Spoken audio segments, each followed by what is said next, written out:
nós queremos, os três juntos, ter a honra e a alegria de chamar o nosso querido Luiz Inácio Lula da Silva!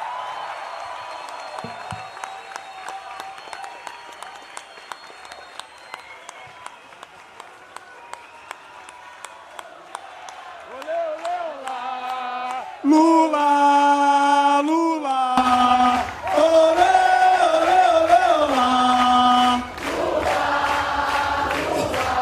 Queridas companheiras e queridos companheiros, vocês vão perceber que a minha voz está muito fragilizada, porque eu estou tentando fazer um tratamento das minhas cordas vocais. Eu vou aprender com os artistas, com os cantores, que tratar das cordas vocais é essencial para alguém que vive da sua voz. Eu não sei se for por conta de uma gripe, eu estou tentando fazer treinamento com fonoaudióloga. A Janja está me ajudando. E eu preparei um discurso por escrito, porque eu preciso falar pausadamente e não deixar me empolgar, porque ontem eu fui numa reunião com o PT, era para falar 10 minutos, eu falei 1h26. E eu, então, com o discurso por escrito, eu vou controlar meu tempo.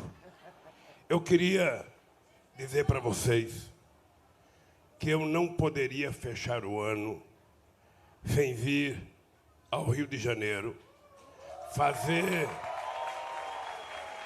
um agradecimento aos artistas cariocas, representando todos os artistas brasileiros, porque eu teria que fazer em São Paulo, em Pernambuco, em Minas Gerais, na Bahia, mas eu vou fazer aqui no Rio de Janeiro, e eu acho que o Rio de Janeiro representa, do ponto de vista cultural, grande parte da cultura do nosso imenso 8,5 milhões de quilômetros quadrados. Eu não tenho palavra para agradecer a vocês. Não tenho. Eu não imaginava que, quando eu fosse para a Polícia Federal, eu fosse ter a solidariedade que vocês dedicaram a mim. Eu, sinceramente, se ganhasse todo o dinheiro de todos os fundos de investimento nesse mundo, que são trilhões, e tivesse que mensurar financeiramente o pagamento do agradecimento que eu tenho a vocês, o dinheiro não pagaria. Só o amor e muito carinho é capaz de retribuir os agradecimentos que eu tenho a vocês. Muito obrigado de coração aos artistas e ao povo brasileiro e ao povo do Rio de Janeiro. Eu vou, então, tentar ler de forma pausada, porque também tem uma coisa, tem muito jornalista aí, não sei se jornalistas neutros, não sei se jornalistas contra, a favor eu sei que tem poucos. E eu vou tentar fazer questão de ler para as pessoas não deturparem cada palavra que eu falo, porque daqui a pouco vão dizer que eu sou o pai do Leonardo DiCaprio. Porque esse país é engraçado. Esse país é engraçado. Esse país tem um único astronauta que foi para a Lua, que foi para o espaço, que é ministro de Ciência e Tecnologia, que poderia alertar o presidente que a Terra não é plana, é redonda. Mas ele, me parece, que não tem coragem de enfrentar o tal da Terra plana. Então, eu vou tentar, de forma muito cuidadosa, ler aqui. Quero agradecer a presença da imprensa. Eu estou vendo muita imprensa aqui. Eu nem sei qual é a razão, não sei se falaram mal de mim hoje, mas eu quero agradecer a participação da imprensa e queria começar prestando solidariedade a um companheiro que ontem foi denunciado e foi dado ordem de prisão para ele, que é o nosso companheiro, ex-governador da Paraíba, Ricardo Coutinho, que foi acusado por uma delação. Eu, até prova em contrário, tenho certeza que ele é inocente. Que prove que ele é culpado, não por um delator, pelas provas e pelos autos do processo. E não precisaria comunicar à Interpol. Deveria esperar ele voltar para o Brasil, fazer um julgamento decente e justo, e se provarem que ele ou qualquer um de nós é culpado, que se prenda. Mas antes de você fazer um processo justo, não é correto o que fizeram com ele. E eu quero dizer aos companheiros do PSB, aliás, Gleice, eu quero te parabenizar, porque a nota do PT foi uma aula de democracia e de solidariedade que você fez aos políticos brasileiros. Nós precisamos aprender a não aceitar as acusações levianas. Esse país, historicamente, tem muitos problemas.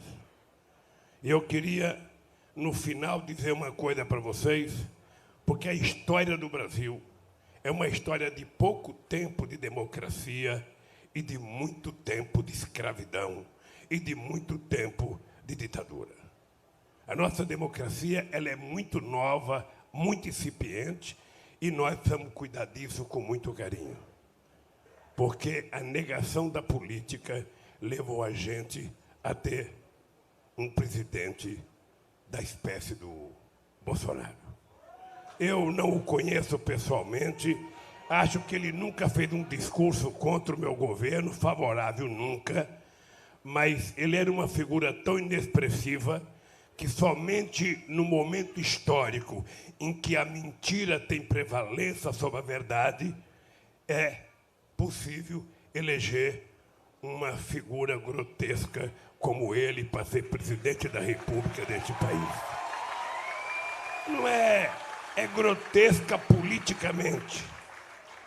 A falta de compreensão dele sobre os verdadeiros problemas do país é muito sério.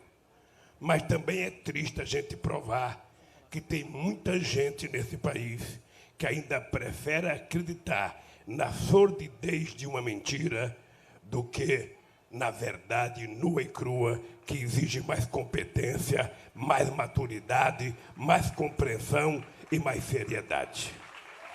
Por isso, companheiros e companheiras, eu queria dizer para vocês que a minha eterna gratidão aos trabalhadores e trabalhadoras da cultura, dos mais famosos aos mais anônimos, e aos intelectuais comprometidos com a construção de um Brasil melhor, que novamente emprestaram sua arte e seu ofício a uma causa justa, como tantas vezes em nossa história.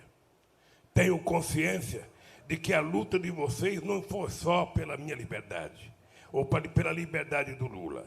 A luta de vocês foi e será sempre pela liberdade. Esta palavra que na definição da Cecília Meirelles, abre aspas, o sonho humano alimenta, e não há ninguém que explique e ninguém que não entenda. Fecha aspas. A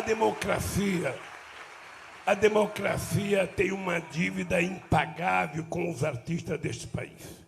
Fui testemunha da resistência de vocês à ditadura implantada pelo golpe civil e militar de 64 e ao famigerado AI-5, que o atual governo volta e meia fala em ressuscitar.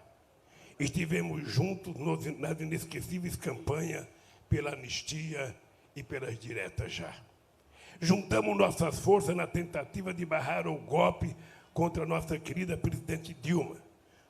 Todos e todas vocês lutaram o bom combate, mas eu quero destacar o nome de uma artista que fez do seu canto o canto do povo brasileiro e que certamente estaria agora aqui conosco, como sempre esteve quando foi preciso, a nossa querida, saudosa e amada Bete Carvalho.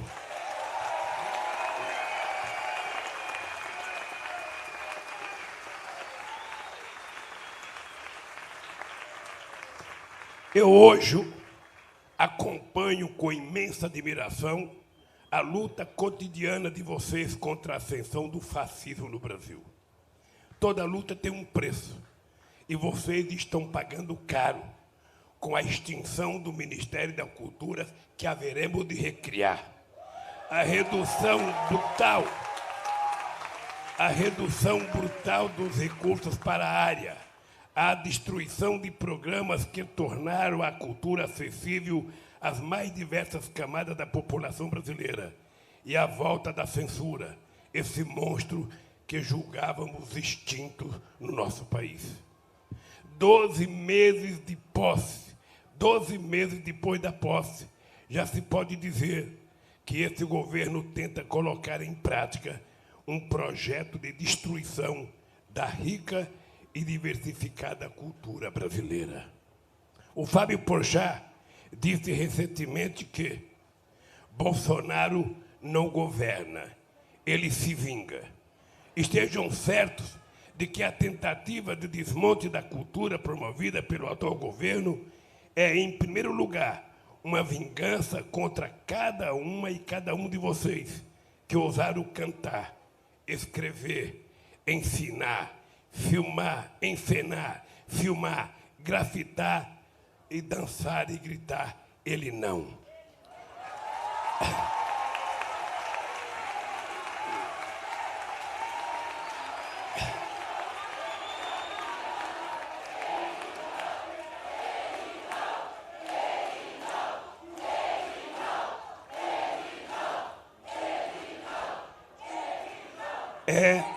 É também a vingança contra tudo o que a cultura representa para o ser humano e que é justamente o que esse governo mais odeia e mais teme.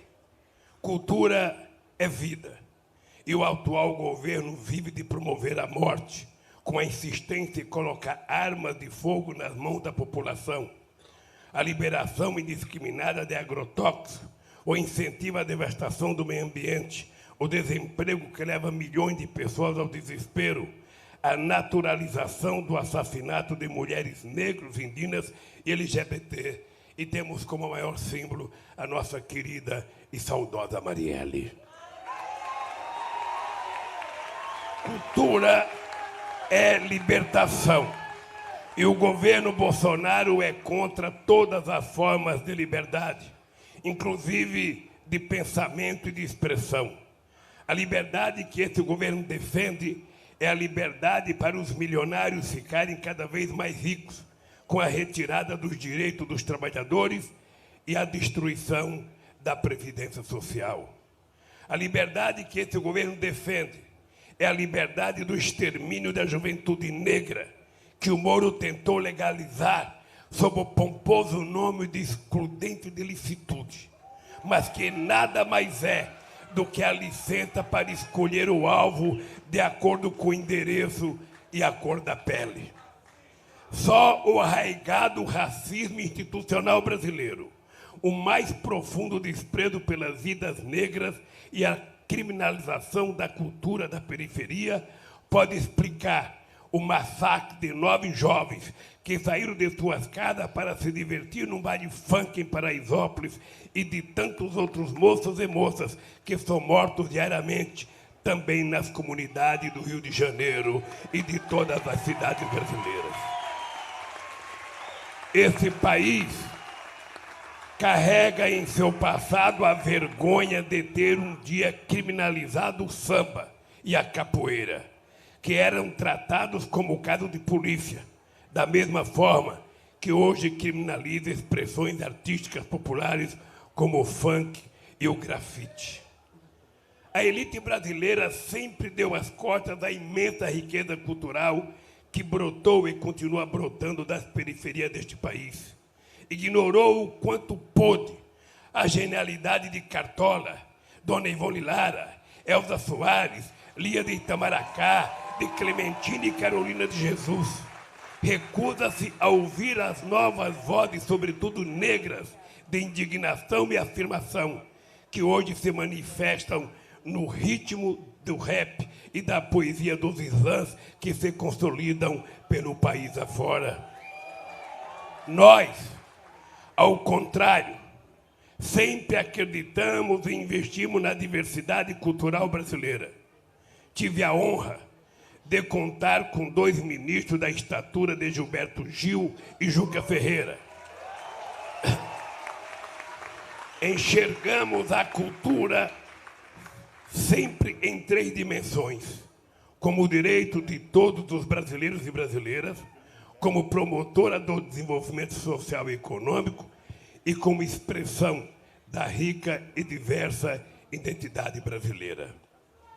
Assumimos o compromisso e cumprimos de combater a exclusão cultural de milhões de brasileiros e brasileiras. Garantimos a participação de artistas, gestores, produtores e sociedade na formação e gestão das políticas para a cultura. Nunca pedimos atestado ideológico a nenhum artista. Multiplicamos por 5 o orçamento da pasta, que era de apenas 770 milhões em 2003 e chegou a 4 bilhões em 2015. Criamos o programa Cultura Viva, que reconheceu e investiu em cerca de 4.500 pontos de cultura, apoiando as mais diversas expressões artísticas, fosse nas periferias dos grandes centros ou nas distantes comunidades indígenas e quilombolas. Criamos o Sistema Nacional de Cultura, a partir da articulação do governo federal com estados e municípios, para a construção de planos, conselhos, conferências e fundos de cultura. Criamos o Plano Nacional do Livro e Leitura, implementando ações como a formação de mediadores de leitura e a instalação de bibliotecas públicas em cada município brasileiro. Criamos o IBRAM para cuidar dos museus. Fizemos o PAC das cidades históricas para defender o patrimônio histórico nacional. Criamos o Vale Cultura para que o trabalhador tivesse o direito de alimentar também o seu espírito, comprando livros e ingressos para cinema, teatros e shows, entre outros bens culturais. Porque, como diz a canção do Tristãs, a gente não quer só comida, a gente quer comida, diversão e arte.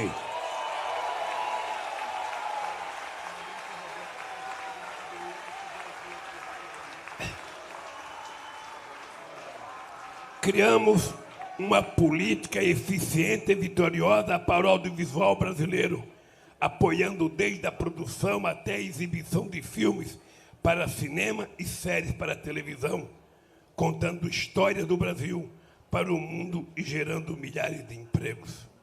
Financiamos nada menos que 306 longa-metragens e 433 séries ou telefilmes.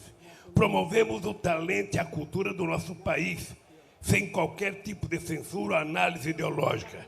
Aliás, quem mais se beneficiou desses mecanismos de incentivo ao audiovisual foi a Globo, sem jamais reconhecer que foram criados nos governos do Partido dos Trabalhadores. Hoje, o audiovisual sofre com o descaso desse governo. O invencível talento de nossos realizadores e realizadoras continua produzindo boas notícias, como o reconhecimento internacional de A Vida Invisível, o sucesso de Bacurau no Brasil e no exterior. E mais recentemente,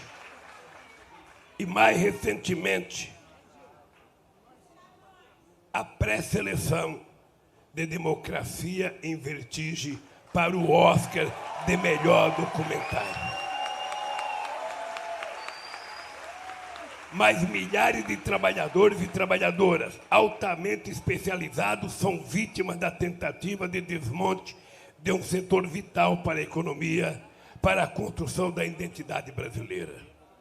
Inimigo da diversidade, o atual governo tenta censurar a produção e a veiculação de obras cujas temáticas não estejam de acordo com o conservadorismo hipócrita que eles pregam. inventa toda sorte de dificuldade para o lançamento do filme Marighella, que conta um importante capítulo da nossa história e até hoje não conseguiu estrear em seu próprio país. Eu não sei qual é o problema total do filme Marighella, mas quem tiver contato com Wagner Moura tem que dizer para ele, não espera muito. Se não permitir a exibição no cinema, vamos exibir o filme em praças públicas nesse país inteiro.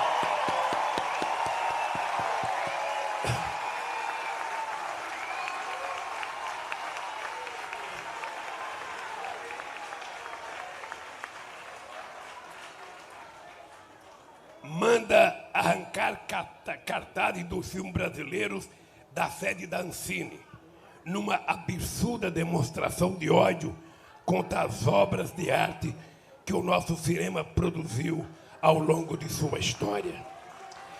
Chega ao cúmulo de insultar uma das maiores artistas que esse país já produziu, ignorando o fato de que a Fernanda Montenegro, olhando 30 segundos para uma câmera, fez muito mais pelo Brasil do que o Bolsonaro em 30 anos sentado na cadeira de deputado.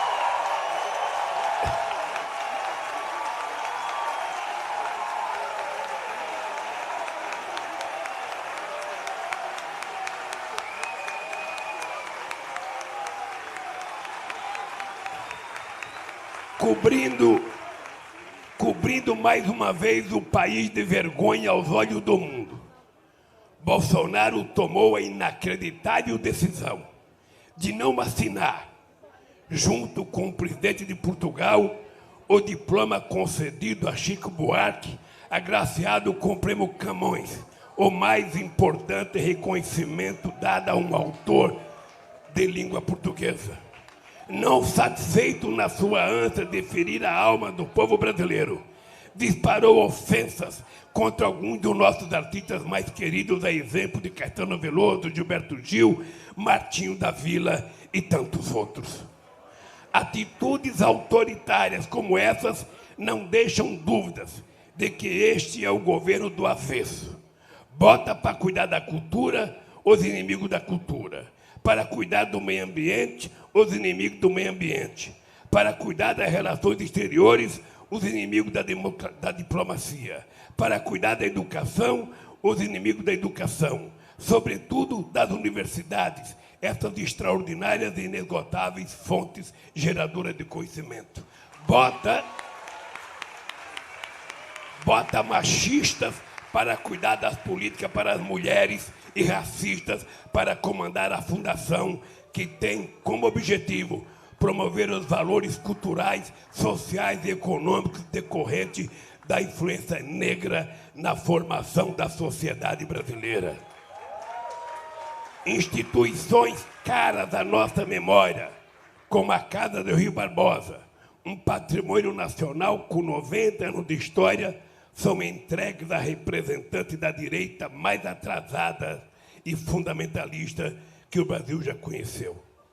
Eles são inimigos de tudo o que há de bom neste país. Eles só são amigos deles mesmos, ou nem isso, porque não param de brigar entre si, um xingando o outro, um denunciando as falcatruas do outro. O ódio que eles sentem pelo povo brasileiro fez com que eu passasse 580 dias encarcerado numa prisão política por crime que até o meu mais ferrenho adversário sabe que eu não cometi. Nesses quase 600 dias, senti na pele a importância da cultura na vida de um ser humano.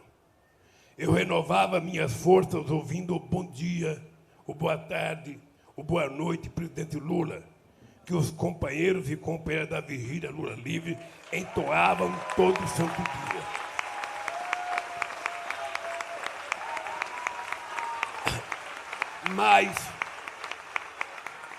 Mas havia os momentos de silêncio.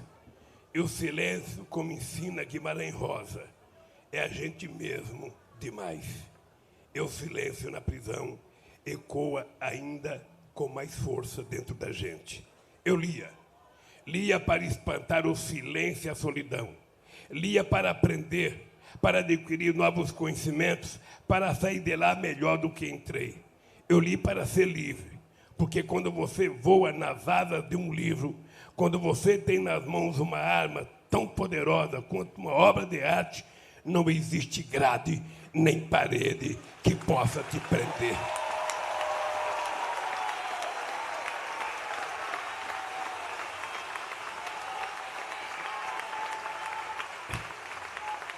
Quero que vocês saibam que estarei sempre ao lado de vocês.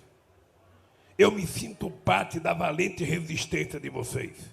Cineastas, músicos, dramaturgos, artistas plásticos, escritores, atores e atrizes, pessoas de todas as artes, sustentam contra essa verdadeira arquitetura de destruição. É preciso lembrar que a censura imposta pelo atual governo não é apenas a cultura, é também ao conhecimento, o que explica o permanente ataque às universidades. É uma censura à ciência, como ficou explícito na demissão do presidente do INPE, Ricardo Galvão, que demonstrou, com base em dados sólidos, o crescimento acentuado do desmatamento da Amazônia. Aproveito para parabenizar o Ricardo Galvão, que na semana passada foi eleito pela revista britânica Nature uma das 10 pessoas que mais se destacaram na área da ciência em todo o mundo. Portanto, não se entregue, não abaixe a cabeça, não desanime. Estamos juntos. Um país que deu ao mundo o samba, o cinema novo, a bossa nova, a tropicália, o teatro do oprimido e a arquitetura de Niemeyer não ficará jamais dos joelhos para ninguém.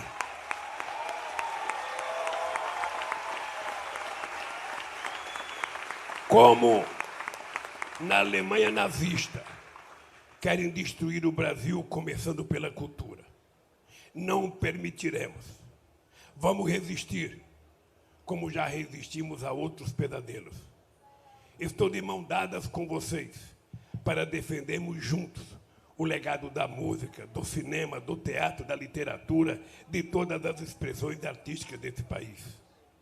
Antes de concluir, quero fazer um agradecimento especial aos intelectuais brasileiros, homenageando um dos maiores pensadores que esse país já teve e que é hoje revolucionário no mundo inteiro, o nosso querido Paulo Freire.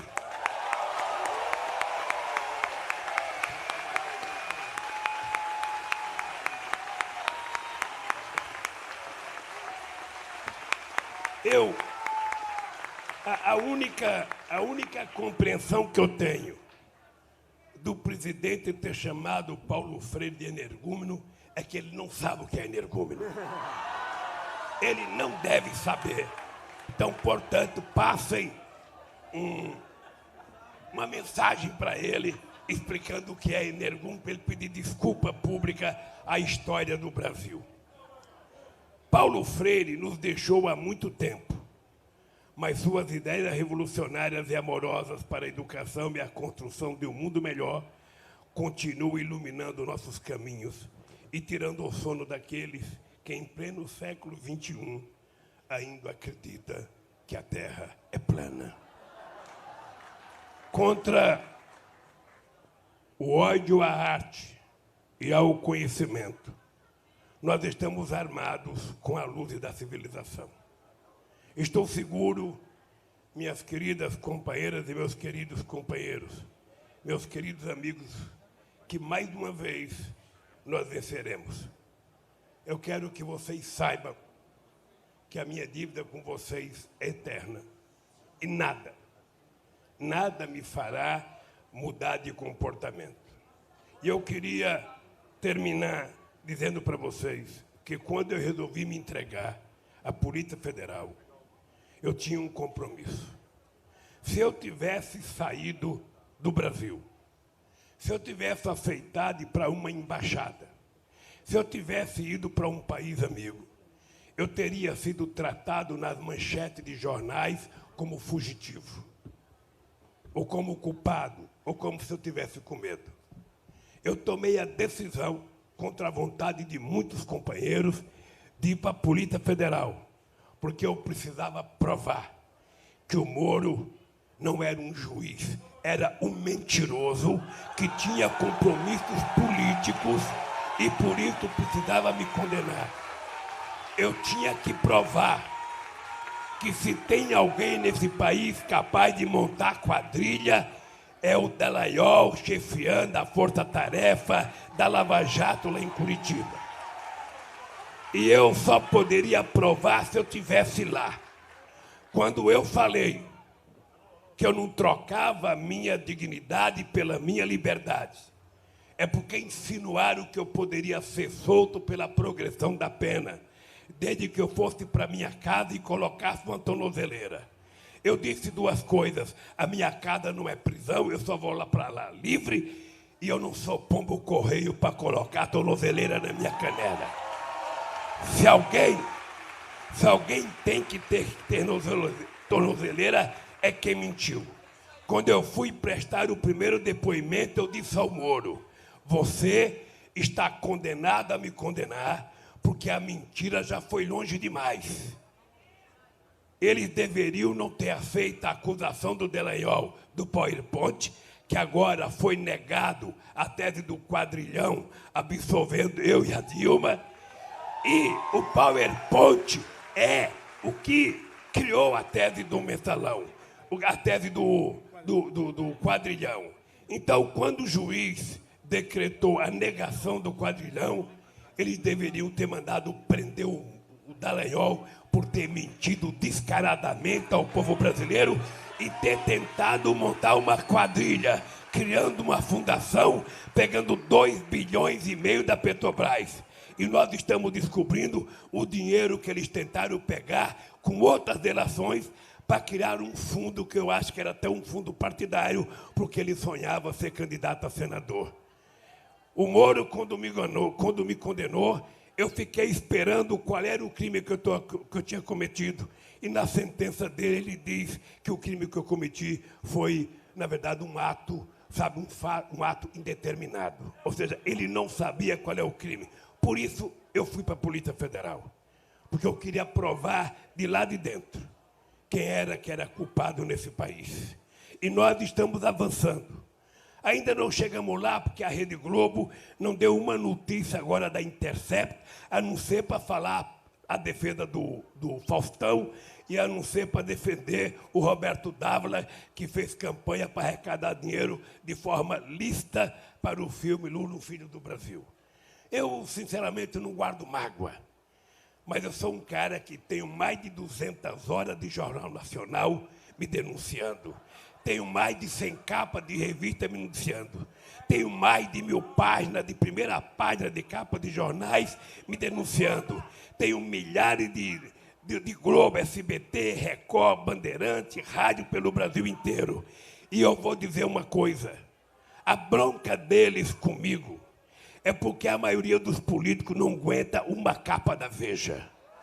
A grande maioria da classe política não aguenta 1 minuto no Jornal Nacional. Não aguenta 30 segundos no Bom Dia. Porque no Brasil, quando o político tem um rabo preso, que ele é denunciado, ele usa a seguinte tática: é melhor submergir. Ou seja, é melhor se esconder. Mas quando a gente é inocente, quando a gente é resultado da educação de uma mulher analfabeta, que me pariu e que me educou para ter caráter e dignidade, um homem inocente não baixa a cabeça por nada nesse mundo.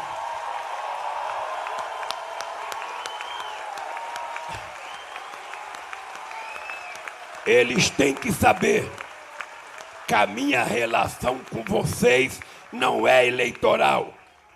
Eles têm que saber que a minha relação com vocês é um compromisso de fé. Porque nós já provamos que o povo pobre deste país não é problema. O povo pobre é solução. E na hora que a gente colocar o povo pobre dentro do orçamento da União, esse país não vai ter mais criança da rua.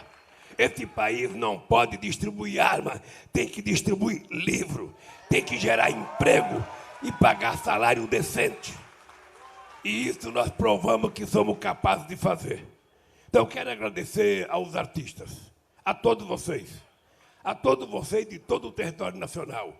E a minha retribuição é que eu vou fazer pelo Brasil uma caravana da cultura. Eu quero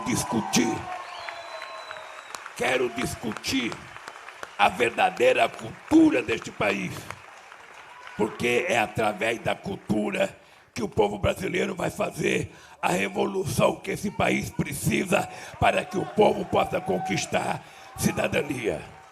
Eu quero dizer para vocês a última coisa, aos artistas.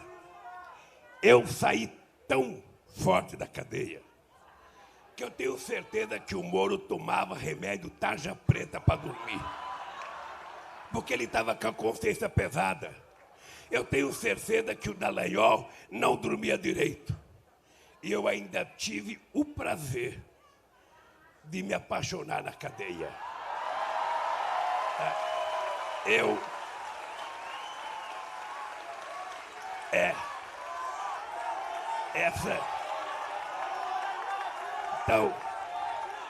Então, olha, eles não sabem.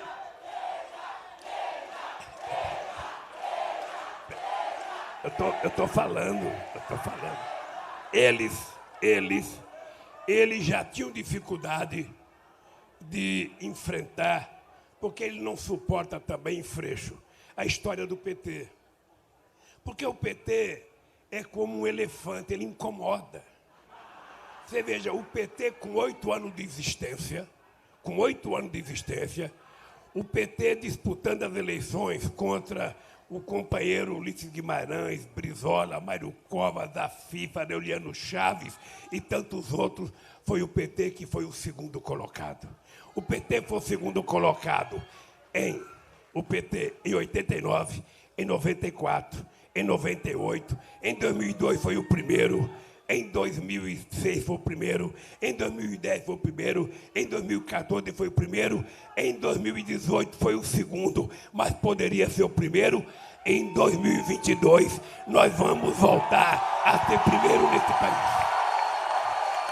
E vamos restabelecer com os partidos de esquerda, com o PCdoB, com o PSOL, eu tenho certeza com uma boa parte do PDT, sabe, a nossa relação para provar a quantidade de loucuras e mentiras que foi contada nesse país contra essa mulher que cometeu um único defeito, de ser honesta, decente e corajosa. Então, olha, eles não têm noção. Eu tenho muito processo, eu não estou livre, não. Eu tenho muitos processos. Eu acho que eles vão tentar evitar que eu reconquiste o meu direito de ser candidato. Eu também já vou estar com 77 anos, está na hora de eu parar de ser candidato.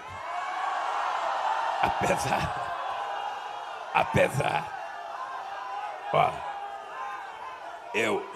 eu digo uma coisa que eu acho que a família Marinho não gosta. Quando eu digo que eu tenho 74 anos, não de idade, de experiência, tenho energia de 30 anos e estou com tesão de 20. Então, você imagina o quão vai ser difícil de suportar, sabe, e enfrentar nós outra vez pelo Brasil. Então, olha, Janjinha, se prepare, porque a luta é longa. Mas nós vamos vencer. Eu só quero que vocês saibam, independentemente de qualquer coisa, nós temos a obrigação moral para os nossos filhos, para os nossos netos, para os nossos bisnetos ou bisnetas, e para a juventude brasileira, da gente começar a trabalhar para desmontar esse fascismo que ora está instalado no governo brasileiro. Não é possível. Esse país tinha aprendido a gostar de si mesmo. Esse país tinha aprendido a ser protagonista internacional. Esse país tinha conseguido juntar a América do Sul e a América Latina. Esse país tinha conquistado o respeito de todo o continente africano. Esse país era respeitado pela China. Esse país era respeitado pela Índia. Esse país era respeitado pela Europa. E esse país era respeitado pelos Estados Unidos. O Celso se lembra, quando em 2002, ainda em dezembro, o Bush me chamou para conversar sobre a guerra do Iraque, que era preciso o Brasil ser solidário para invadir o Iraque. Eu disse para o Bush, eu não conheço Saddam Hussein. O Iraque fica a 14 mil quilômetros do Brasil. A minha guerra não é com Saddam Hussein. A minha guerra é contra a fome e a miséria no meu país. É contra o analfabetismo.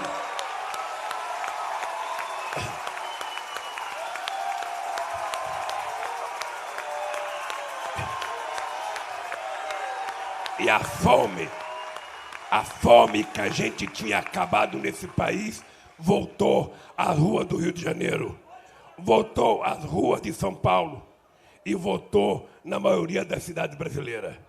Esse país não pode ser pequeno. Esse país não pode ser pequeno. A gente não pode permitir que no século XXI a gente continue na mesmice da história desse país. Depois de 300 anos de segregação, de todo um contingente de milhões de africanos que foram trazidos livres para virar escravos aqui. Não é possível que a gente não sinta obrigação de acabar com o preconceito, qualquer que seja ele, contra mulheres, contra negros, contra índios, contra toda a questão de gênero.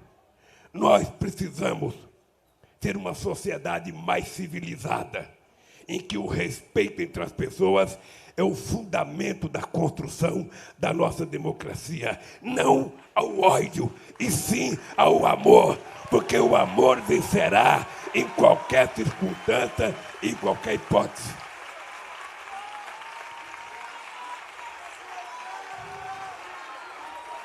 Não digam que eu saí mais radical da cadeia. Não diga que eu saí mais radical da cadeia. Eu saí mais consciente. Eu nunca li tanto sobre a África como eu li da cadeia. Nunca. E hoje eu tenho consciência por que a sociedade brasileira ainda mantém o preconceito racial.